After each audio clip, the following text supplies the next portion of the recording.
Hello everyone, and thank you for joining me today for another critical discussion on mental health. Today's topic is not only relevant but potentially life-changing for many of you watching. The difference between panic attacks and anxiety attacks. Understanding these differences can not only save you time and unnecessary worry but may actually save lives. Clinical guidelines such as those outlined in the Diagnostic and Statistical Manual of Mental Disorders, 5th edition, distinguish clearly between the two, but there's still widespread confusion about these terms. Before I go any further, I would like to say this information is intended for educational purposes only and is not a substitute for professional medical advice. Always consult your healthcare provider before making any medication or lifestyle changes. This video is sponsored by the Forgotten Healthcare, a mental health documentary that sheds light on stigma. Click the description link below to access the documentary. Let's establish what panic and anxiety attacks are and how they differ. Although the two terms are often used interchangeably, clinically speaking, they are distinct phenomena. Panic attacks are characterized by the sudden onset of intense fear or discomfort, often without any specific trigger, and peak within minutes. Symptoms include heart palpitations, trembling, shortness of breath, and a fear of losing control or dying. According to the DSM-5, a panic attack is categorized as an abrupt surge of intense fear or intense discomfort that reaches a peak within minutes. On the other hand, anxiety attacks are usually triggered by a stressor and build up gradually. The symptoms are less intense and may include restlessness, muscle tension, and excessive worrying.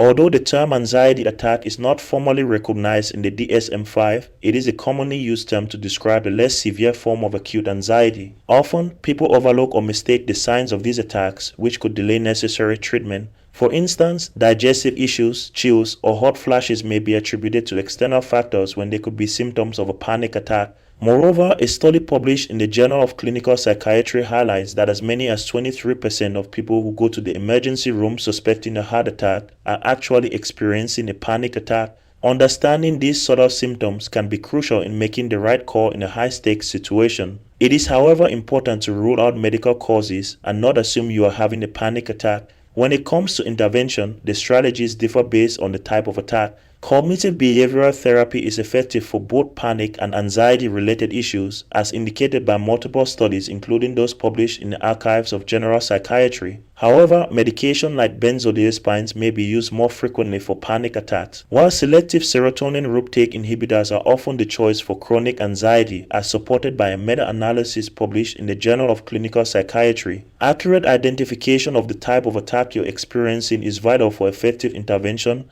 and management. Misdiagnosis or misunderstanding can lead to inappropriate treatment, causing delays in receiving the correct care and potentially exacerbating the condition. Research published in Psychological Medicine underscores the necessity of accurate identification for targeted treatment plans, leading to more successful long-term outcomes. In closing, I hope this video leaves you with a thorough, clinically informed understanding of the differences between panic and anxiety attacks. Recognizing the distinct symptoms and understanding the evidence-based interventions for each can make a critical difference in your mental health journey. Thank you for taking the time to engage with this important topic. As always, your questions and discussions are most welcome as we work together to break down the stigma surrounding mental health. Subscribe for more evidence-based content. Until next time, this is Dr. Nkendong, psychiatric mental health nurse practitioner.